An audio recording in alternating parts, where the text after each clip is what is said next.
Okay.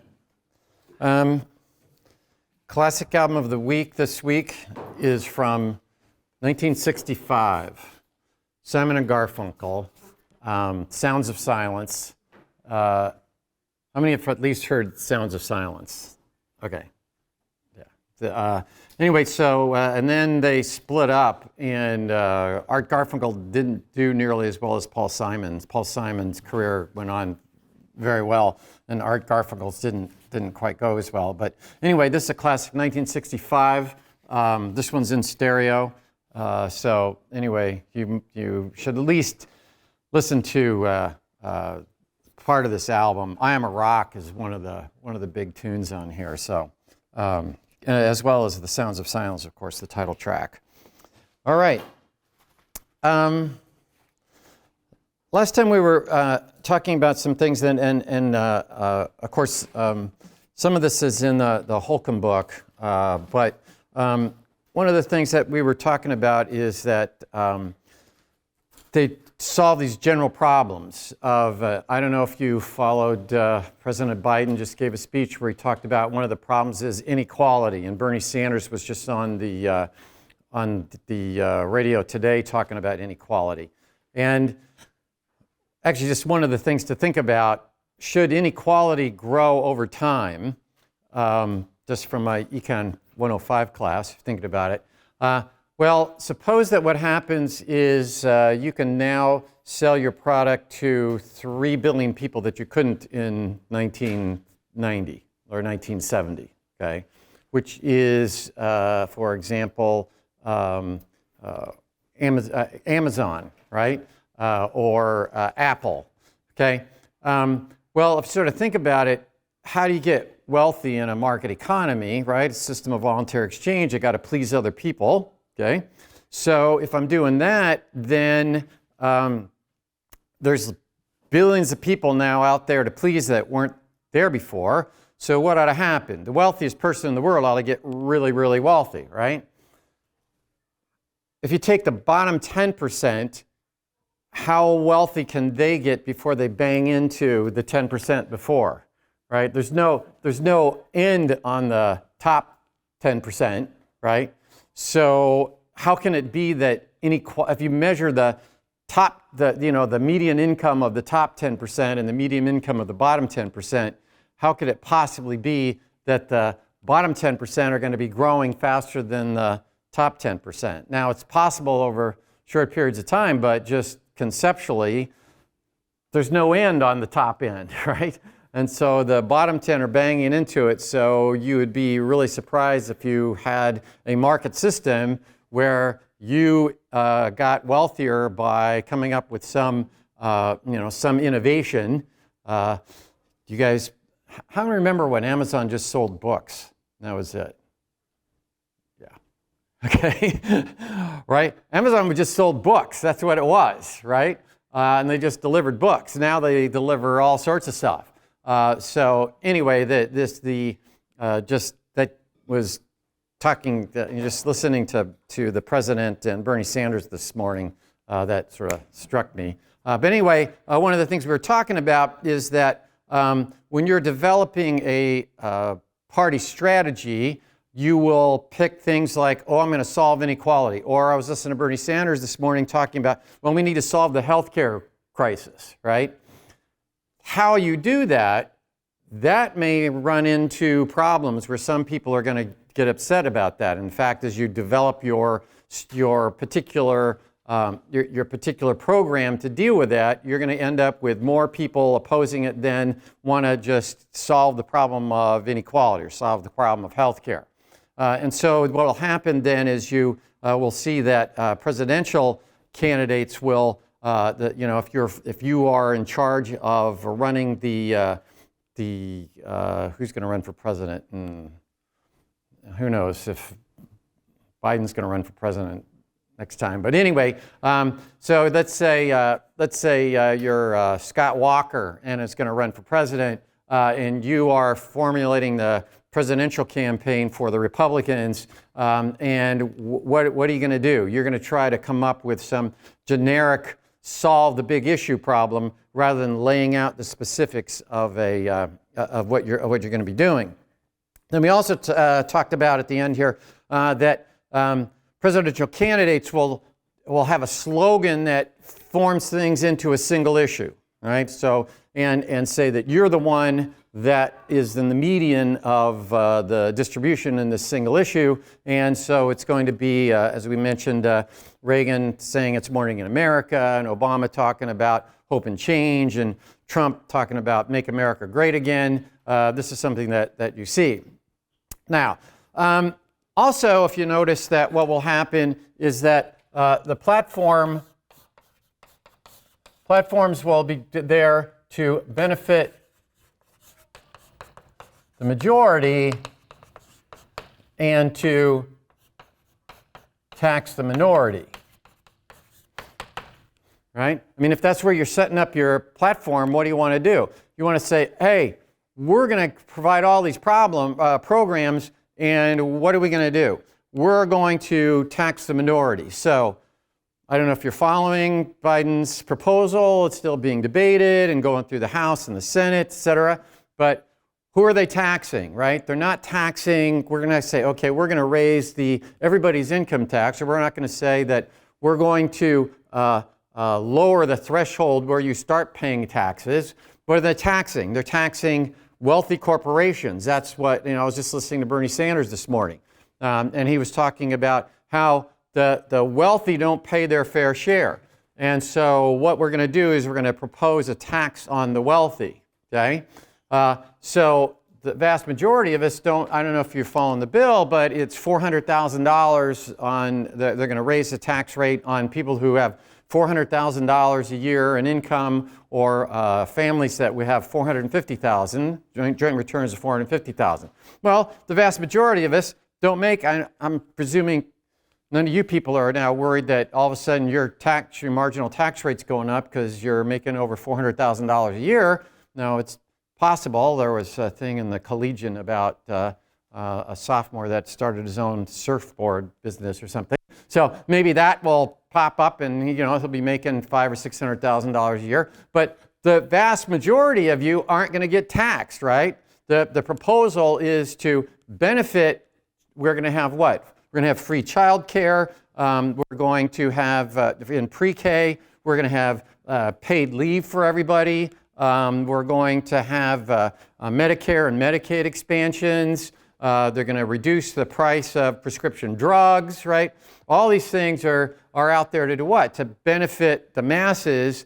And how are you going to pay for it all? You're going to pay for it all by taxing those, the very rich.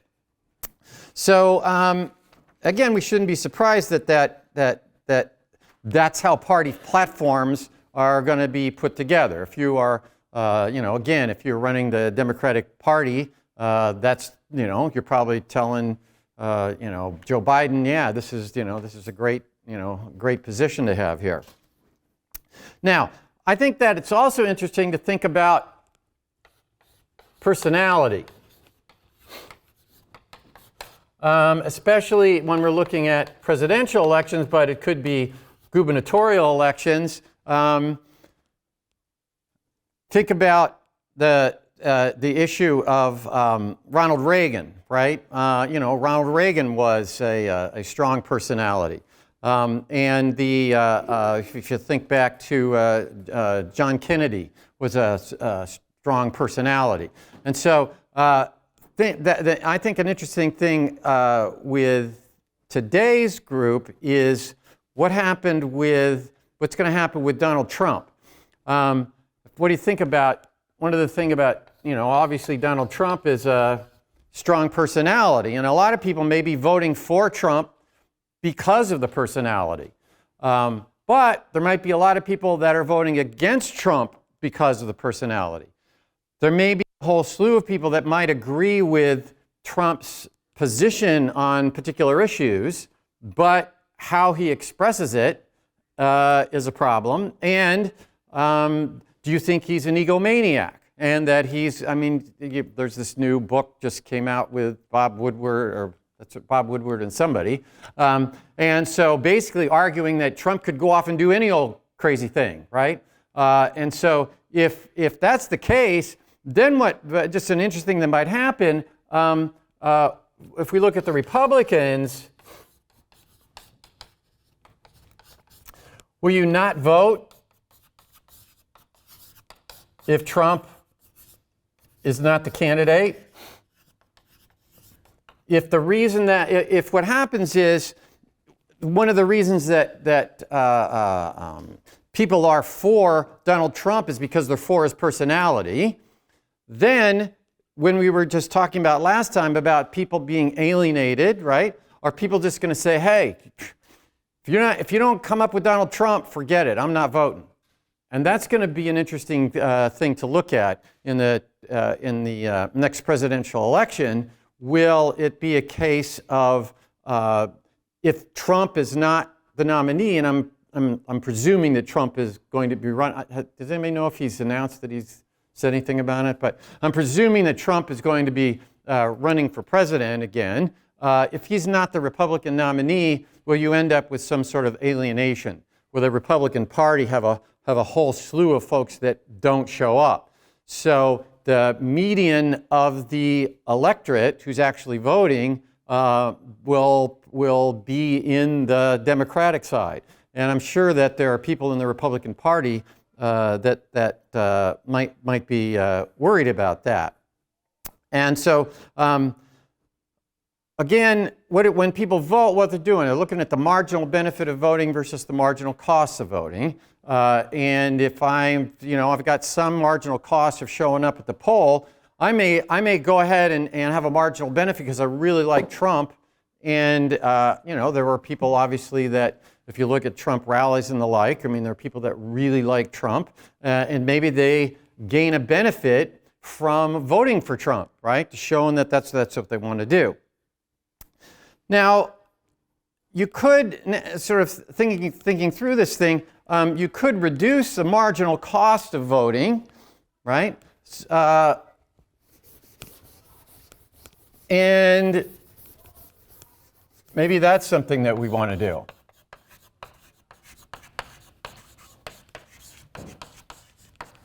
Right? If people are going to vote because of they're looking at, we noted last time that if Smithies was basically saying that if the candidates get too close together, then the marginal benefit of voting is smaller, right? Because if they're Tweedledee and Tweedle-R, then if like George Wallace said, there's not a nickel's worth of difference between the two parties, then if that marginal benefit is really small, then why would I go ahead and take on the marginal cost of voting? So one of the things that you could do is you could drive people to the polls. Right? Because what are you trying to do? You're trying to get voter turnout, right? If you're the Republicans, you're trying to get your voters turnout because you want to be in the median of the people that are actually voting. So you want to get, and again, we've talked about the fact that if you've ever run a campaign, one of the big deals is voter turnout. So you could reduce the marginal cost of learning about candidates.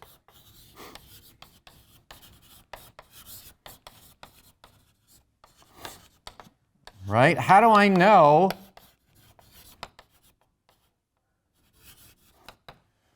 who to vote for, right?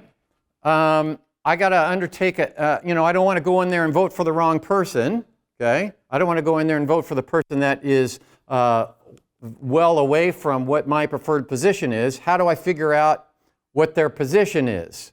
And so if you have a mechanism that would reduce that marginal cost of learning about the two candidates, so now you know whether you should show up or not, then maybe that's a good thing.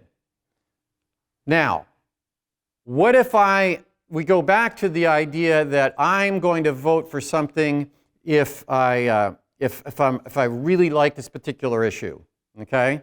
And we noted that last time you could put together a coalition of minority positions and end up winning over someone that had a had a position that was in the majority in all those positions, and you could lose, right, if people really prefer about a single vote. So let's say that you are, you're really against the ability to have abortions, okay? Suppose that's your position. How can I find out easily what all the candidates' positions are on that issue? How would you do that? You could do that. That might take you a while, though. How about, yeah.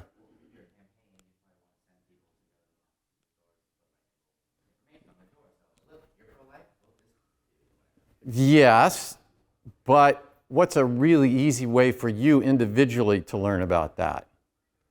How about you join Right to Life? Because what are they going to do? They're going to send you a list of everybody's position from state rep, from city council, whatever. They'll send you a list of who they endorse, right? Suppose that you so you're interested in gun control, right?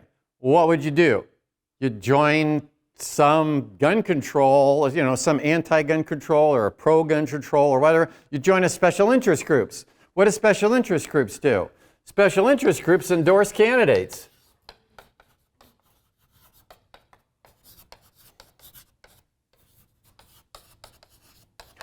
What if you think that the candidate that you would prefer is going to take a position that would have government? You'd want the government to be out there, as President Biden was saying, that to protect the working people, right? He wants corporations to take care of their workers, okay? How about you join the AFL-CIO or you get their newspaper, right? I'm going to guarantee you that the AFL-CIO will give you a list of candidates that they endorse. So in a sense, special interest groups may reduce the marginal cost of learning about things. Now, parties, what are they trying to do? They're trying to get their members out to vote. Okay, let's take a look at. I think it's a very interesting. Last Tuesday, there was a recall election in California, and I thought that it might be interesting to just take a look at this California recall last Tuesday. To just take a look at some of the issues that we've already talked about, and maybe some other things that we might want to think about. First is, how do you what are the rules, right? Do you want to be able to first of all, do you want to be able to recall people, right? That's an interesting question. Do we say, hey, I elected the governor for 4 years. They get to do whatever they want to for 4 years. If you don't like it, vote them out next time. Or can you, in the middle of the term, say, oh yeah, I know the governor's term's supposed to be 4 years, but hey, we're not happy right now. We don't want to wait till the next election. We want to have a new election right now, right? That's basically what you're doing. Basically, what they did in California was they basically had another gubernatorial election in the middle of Newsom's term. So that's an interesting question, right? Should you be able to recall?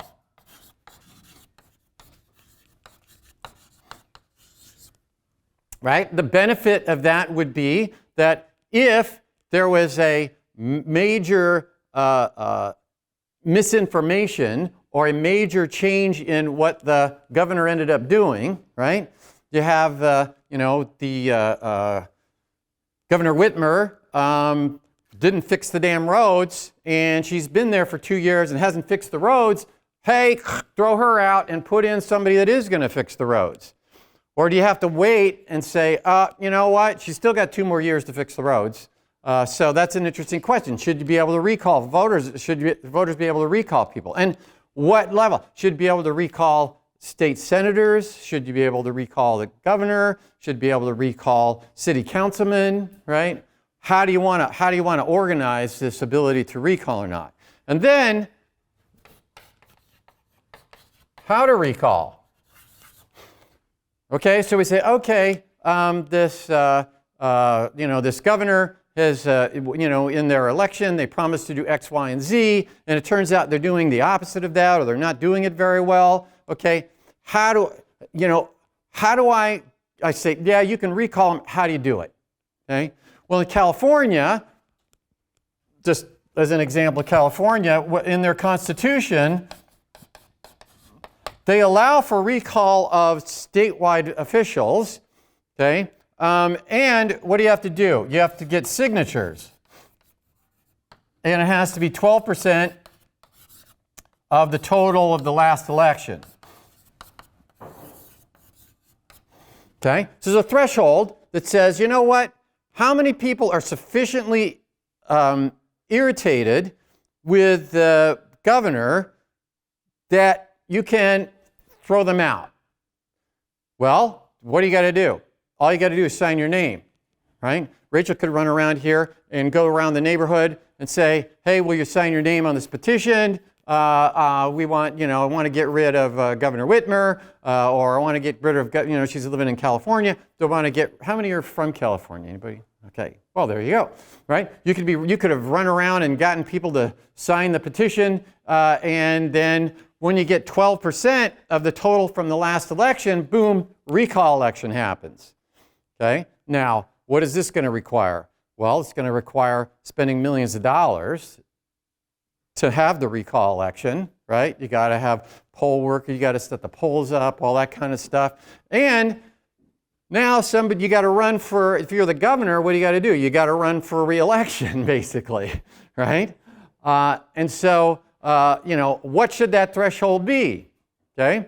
And we were talking about what's the optimal majority that Buchanan, was talking about, right? You got a transactions cost, and you have an external cost and try to minimize the two, okay? Should it be, what should be that threshold be? Should it be, is 12% pretty low, right? 12% of the people that voted in the last election, 88% of the people in the last election didn't sign their name, okay? Or wouldn't have to. Maybe you got more than you needed. Or should it be 25%? Should you have to have a lot of people that are irritated enough to what? To sign their name, okay? It's not like you got to go and, go somewhere to sign your name. People can walk around and get you to sign your name, okay? So turns out pretty low threshold. But anybody know how many governors have been recalled in California? 2, right? Gray Davis in 2003, and then Newsom. Okay, so it hasn't happened a lot of times. Okay, so maybe that 12% isn't a low number.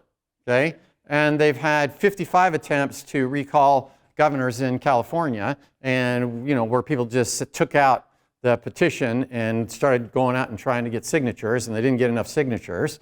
Now, is that because people just said, hey, feel like doing this, and they didn't get really organized and raise money to go around and do this, or why it happened? But it looks like maybe the 12%, at first you might think that's pretty low, but it hasn't happened very often. So maybe that number is in the ballpark right.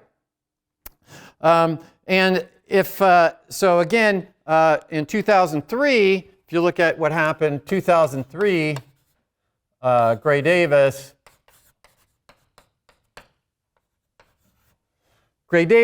was put up for recall. What happened there? Anybody know who? And well, let me just say this. Here's how it works. In the California recall, you vote. There's one ballot, and you vote in 2 different sections. One is you vote should Gray Davis or should Newsom be recalled, And then the second one is who will become governor if Newsom or Gray Davis is recalled. Okay, and so you can vote.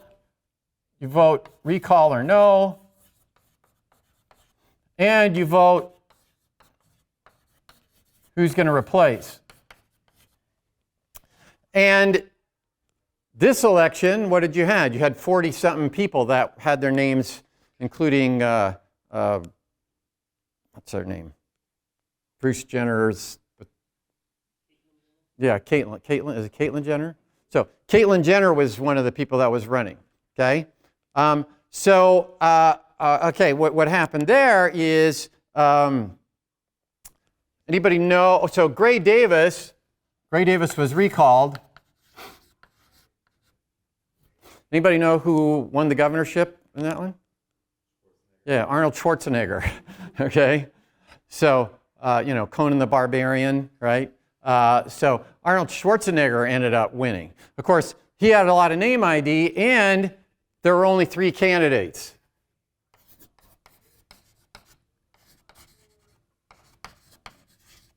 Right, so Schwarzenegger won, and he had 48% of the vote, but there were 3 candidates.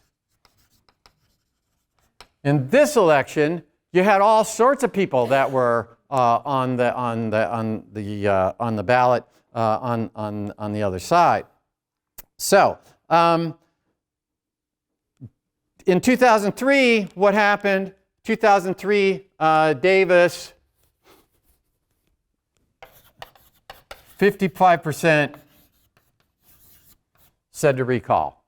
So that's the only successful recall of a governor in the state of California. And Davis got 55% voted against him, and then Schwarzenegger won with Schwarzenegger had 48.6%. And there were 3 candidates. And one of them was a Democrat. So there was if you think about that, if you're a Democrat, do you want to put your name as one of the candidates to win if the current Democrat gets recalled, right? So if you are the head of the Democratic Party, you're going to go, hokey smokes, Bullwinkle, what are we going to do here, right? There's some chance that he could get recalled, and who are we going to put as the member of the Democratic Party as the person to be recalled, and what if they're really popular, right? Then what you've done is you've really set up a Democratic primary, is what you've done, right? You've got a new Democratic primary going on. So there's a lot of strategy that the party's got to think about when they're putting together this recall election. Now,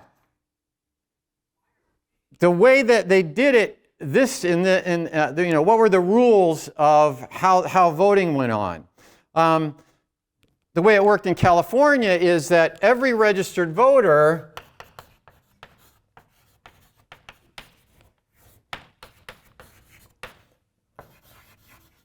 gets a ballot mailed to them.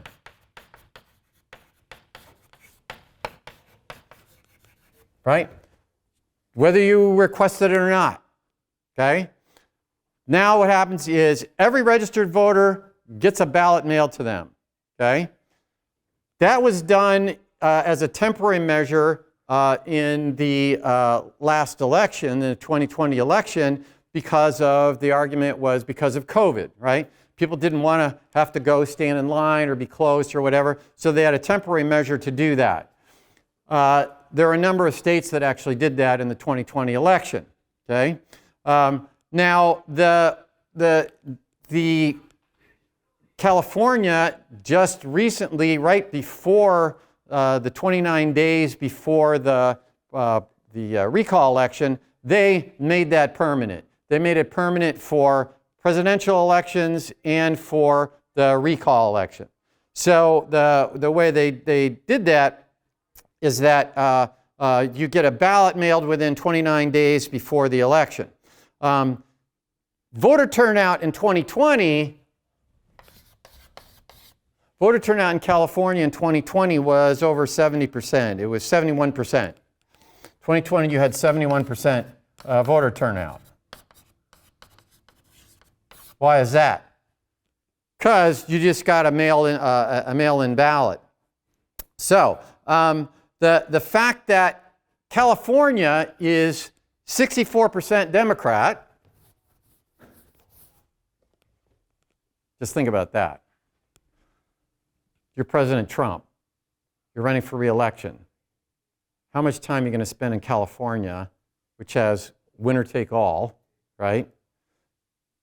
How much time are you going to spend in California campaigning when it's 64% Democrat, right? Not a lot of time, right? In fact, just as an aside, one of the things that people talk about is, well, Trump didn't win the popular vote and could win the Electoral College, right? Well, they would campaign differently, right? I'd campaign very differently if I didn't have winner take all. If you said, I don't even talk about there's the national popular vote, et cetera. But if you did the national popular vote and you said, okay, whoever wins the most votes nationwide wins, okay? Well, guess what? People would campaign differently. So you can't really say, oh, well, they won the Electoral College, but they didn't win the popular vote. Part of that's because of the people are going to respond to incentives, and there's not a very large incentive for me to spend a lot of time or money in California. So anyway, you had a 64% Democrats in California. So who benefited? So Newsom's going to benefit from higher voter turnout. Right? If I increase the voter turnout, guess what? There's going to be more Democrats showing up than there are Republicans when 2/3 of the voters are Republicans. Then the other rule that's interesting is you can do what's called ballot harvesting. You can ballot harvest. And what does that mean? It means that a third party can collect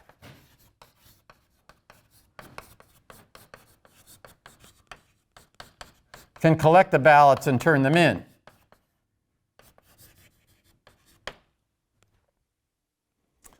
Well, think of how interesting that is, okay?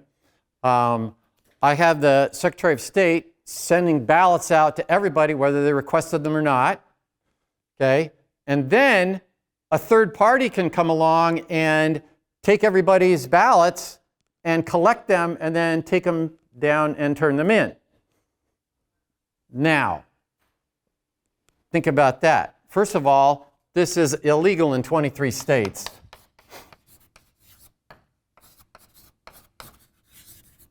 And you might say, well, why would that be, right? Why shouldn't I help out all these people and so that they don't have to go down to the polling place and turn their ballot in? I should just help them. Okay. What if I said, hey, how about I give you $5 if you give me your ballot and I get to check who to vote for? And you're going to go, what is the probability that my one ballot will turn the outcome, right? Probably very low, right? I've got over it's like 38 or 40 million people in the state of California, right? I don't know how many adults there are. I don't even know how many adults there are, but let's say half of it's adults. So you got 20 million potential voters. what's the probability it's going to turn out to be 19,999,999 to 20 million? And my vote made the difference. Like near zero. So if I said, hey, I'll give you $5 for your ballot, what are you going to say? You might say, oh, no, no, no, no, right? But thank you anyway. Here, take my ballot. What if they can look at your ballot and say, oh, voted the wrong way. Oh, I lost it. Forgot to turn it in, right? So, you know, these are just things to think about. Not to say that that wouldn't happen, but in general, what should the rules be, right? I mean, that's one of the things, you know, in public choice. What are we thinking about? You know, if you change the rules of the game, right, people will alter their behavior, and you'll probably you could get a different outcome than under another set of rules. So, should I be able to ballot harvest? Now, should I be able to pay people to vote?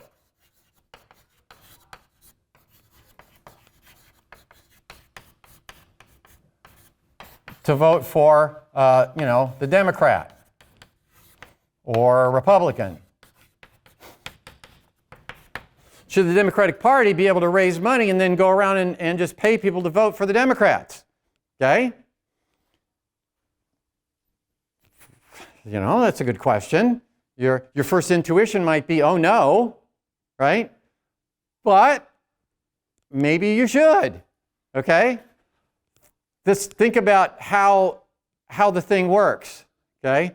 The thing works that I'm the Democratic Party, I raise lots of money, right? And I go out and I advertise, and to do what? In order to try to get you to vote this way. There's a guy named, anybody heard of a guy named Dave Barry? Well, Dave Barry's, he's he writes in different, he's a columnist, right? And he's sort of a comedian columnist, writes on political issues a lot. And so Dave Barry had this article, which is called, it was in the Miami Herald in 2019, and what he said was, let's think about this. If that's the procedure, what's the problem? The problem is, all this money's being spent, and you don't get any of it. Okay? So what Dave Barry suggested is that we cut out the middleman. We cut out the advertising. And what we do is, the way it works is, you go to the ballot, you go to the ballot box, and what happens? The candidates, if you pull the lever, you get a debit card worth so much. Right? So I just walk in, and we've got Arnold Schwarzenegger against Gray Davis or whatever. And so what happens? Schwarzenegger, if you pull Schwarzenegger's lever, you get $50, and if you pull Gray Davis's, you only get $10. Okay? Again, what's the marginal cost to you of pulling the lever of the person that you really didn't want to be there? Well, pretty low, right? The marginal, what's the probability that you're going to determine the outcome? So what are you going to do? You're going to pull whoever's giving you the most money, right? So that might be an interesting thing to do, right? Should we just be able to say, hey, we're going to raise all sorts of money for our candidate, and the way it'll work is you'll get paid if you vote for our candidate. And we'll try and raise enough money that, whoever, goes in. Now, maybe you think that, well, I really don't, I really want Donald Trump because I like his personality, and I'm willing to forego the extra $10 that I could get by voting for the other candidate to vote for Donald Trump. Okay? One thing we do know, that if you did it this way,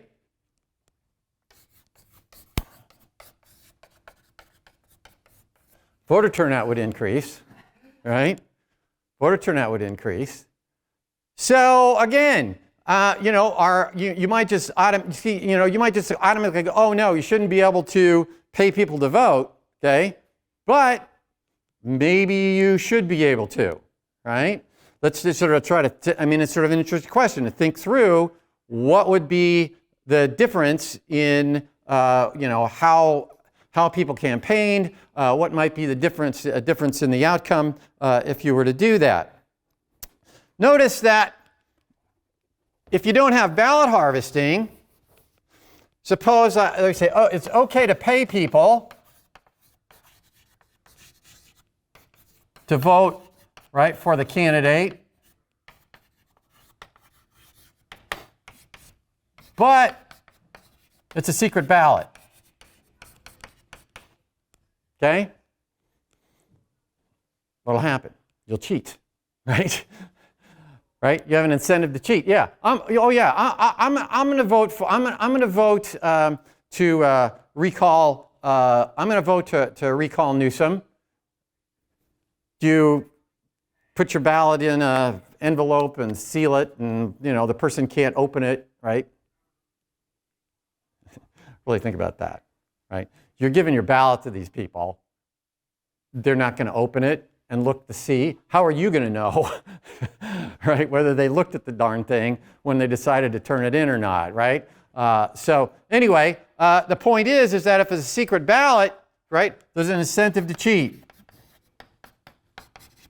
So if you're going to allow people to pay people to vote for them, then it would make sense to have this voter turnout, this ballot harvesting. Notice that, I don't know if you follow, there's a state of Texas, right?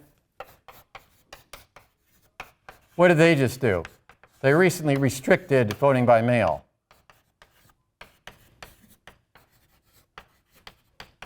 Right?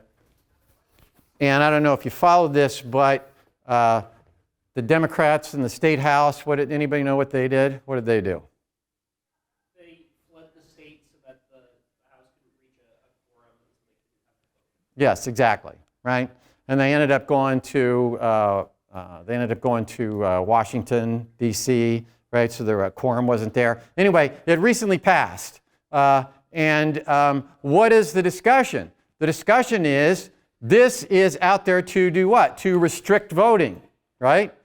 The people who are opposed to that are saying, you've probably heard this. There's a number of states that have been limiting the ability to vote by mail. They are requiring more identification, etc. And the idea is, okay, this is going to harm particular sectors of the community. This is an attempt to restrict voting by certain percentages of the community. Well, what is the problem, right? There's a trade-off between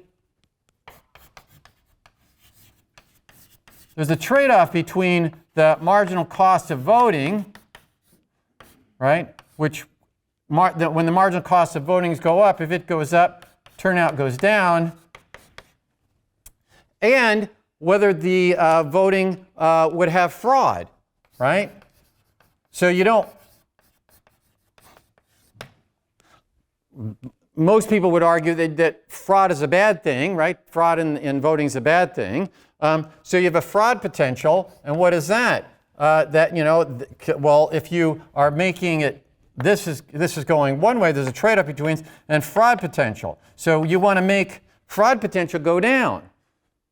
So if there's a fraud potential from ballot harvesting, which you could see that there are, at least some moderate probability of potential for fraud, but you'll get higher voter turnout. And so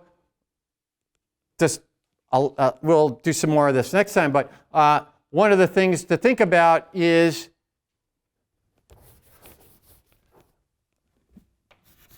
do you want rationally ignorant voters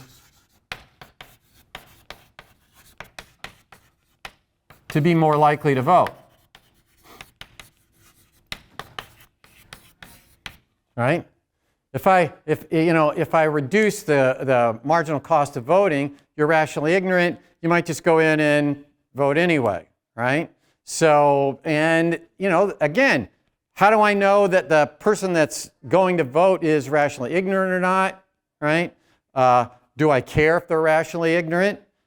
Is the people that are on the one side of the political spectrum just as likely to be rationally ignorant as the people on the other side of the spectrum, right? When we were talking about alienation, et cetera, okay?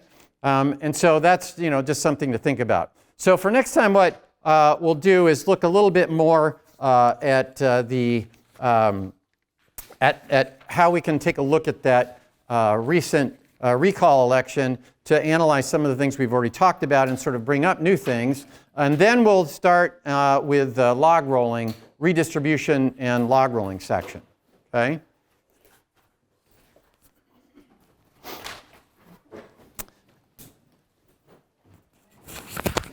And I think, by the way, I can send stuff out in Canvas, but if you email me in Canvas, I'm not that adept. So if you email me, just email me just on the regular email. But I may, I try today. I think there was a number of athletes and stuff and some people ill. So I may just go ahead and send you out the link to the Zoom recording. But this recording will be done by late this afternoon. All right?